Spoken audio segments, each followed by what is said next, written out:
le Hamas. Et donc, le Hamas propose la libération des femmes et des enfants, des malades également détenus dans la bande de Gaza, en échange de 700 à 1000 prisonniers, donc dans les prisons israéliennes. Sur les 700 à 1000 prisonniers, eh bien, ils veulent que 100 soient des prisonniers qui sont condamnés à perpétuité. Et donc, en échange de ces 100 prisonniers, eh bien, on libérerait des recrues féminines de l'armée israélienne. Et par la suite, le Hamas déterminera donc lui-même une date pour un cessez-le-feu permanent dans la bande de Gaza. Donc ça, c'est le premier volet. Au niveau du deuxième volet, eh bien, du côté du Hamas, le Hamas va déterminer encore une fois une date butoir pour le retrait des troupes israéliennes, donc dans l'enclave palestinienne. Et à ce moment-là, eh bien, on libérait, donc dans les deux camps, il y aurait libération autant des otages israéliens détenus dans la bande de Gaza que des prisonniers qui sont toujours dans les prisons israéliennes. Et je rappelle que du côté d'Israël, depuis le début, ce qu'on demande aussi, c'est vraiment d'avoir une liste de tous les otages qui sont toujours en vie, ce à quoi, eh bien, le Hamas n'avait pas été en mesure de répondre. Pendant ce temps, eh bien, la situation de l'aide humanitaire est toujours critique dans l'enclave palestinienne. À l'heure actuelle, le Hamas accuse Israël d'avoir tiré sur des civils lors d'une distribution d'aide humanitaire qui aurait fait une vingtaine de morts. C'est que Israël nie toujours. Je rappelle qu'il y a quelques semaines, il y avait également une autre distribution d'aide humanitaire qui avait tourné au drame au moment où on accusait encore une fois Israël d'avoir tiré sur des civils qui s'étaient précipités vers des camions d'aide humanitaire, ce qu'encore une fois Israël a nié. Il y a d'ailleurs la communauté internationale qui a même demandé une enquête pour faire la lumière suite donc à cette tragédie-là. Et on continue ici avec le bateau dont on parlait hier, le bateau qu'on attend toujours.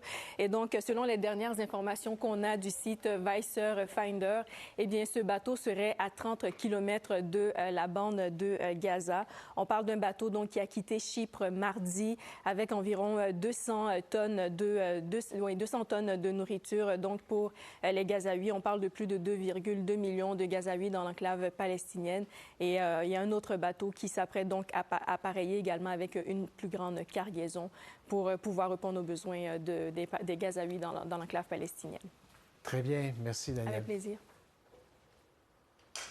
On en a besoin énormément. Vous voyez donc ce bateau ici, vraiment, on l'aperçoit donc au large de la bande de Gaza. Ces deux petits points, c'est notamment le bateau ainsi que la barge qui transporte donc les 200 tonnes de vivres pour les Gazaouis. Et c'est fourni par l'organisme World Central Kitchen. Donc, c'est eux qui fournissent ces 200 tonnes de vivres. On ignore à l'heure actuelle l'heure exacte de l'arrivée, l'heure également du déchargement. Ce qu'on sait, c'est que ce bateau est maintenant à moins de 5 kilomètres de la bande de Gaza. Plusieurs Gazaouis, d'ailleurs, qui se sont rassemblés sur la côte pour justement attendre son arrivée. Il y a un deuxième navire qui est prêt à appareiller, donc qui part également de Chypre. Chypre qui est situé à 400 kilomètres de la bande de Gaza, mais cette fois-ci avec une plus grande cargaison. Et tout ça dans le cadre justement de ce couloir maritime qui a ouvert mardi.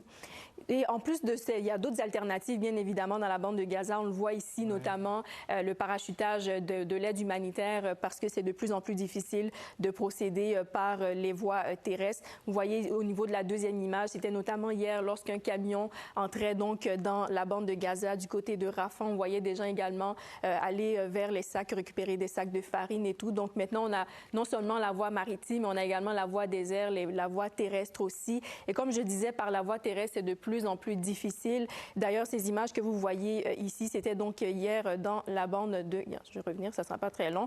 Dans la bande de Gaza où on a signalé en fait une attaque des personnes. En fait, on accuse l'armée israélienne d'avoir tiré sur des civils alors qu'ils allaient chercher de l'aide humanitaire, ce que l'armée israélienne continue de nier. Mais ce qui fait que ce serait donc la deuxième attaque en moins d'un mois, parce qu'on se rappelle, il y a quelques mois, on parlait notamment d'une distribution d'aide humanitaire qui avait également tourné au drame. On accusait encore une fois Israël d'avoir tiré sur des civils, faisant 120 morts.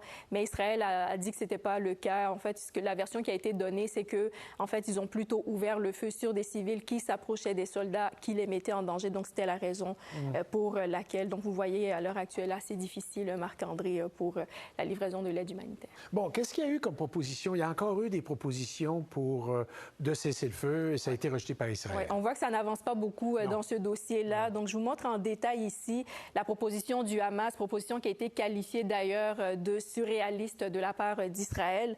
Donc, le Hamas qui propose d'échanger des femmes, des enfants, des malades qui sont dans la bande de Gaza en échange de 700 à 1000 prisonniers, donc détenus dans les prisons israéliennes. Sur les 700 à 1000 prisonniers, eh bien, ils voudraient 100 prisonniers qui sont condamnés à perpétuité. Et en échange de ces 100 prisonniers à perpétuité, eh bien, on libérait des recrues de l'armée israélienne, donc détenues par le Hamas. Le Hamas décidera également d'une date pour le cessez-le-feu permanent, donc dans la bande de Gaza. Ça, on parle ici du premier volet de cette proposition. Deuxième volet, eh bien, on déterminerait, toujours encore une fois, le Hamas qui fixerait une date butoir pour le retrait des troupes israéliennes en sol palestinien. Et par la suite, une fois que tout ça aura été finalisé, eh bien, on demande la libération dans les deux camps, c'est-à-dire autant des otages détenus par le Hamas. On parle en tout de 130 otages qui seraient toujours détenus dans la bande de Gaza contre tous les prisonniers palestiniens dans les prisons, donc en Israël.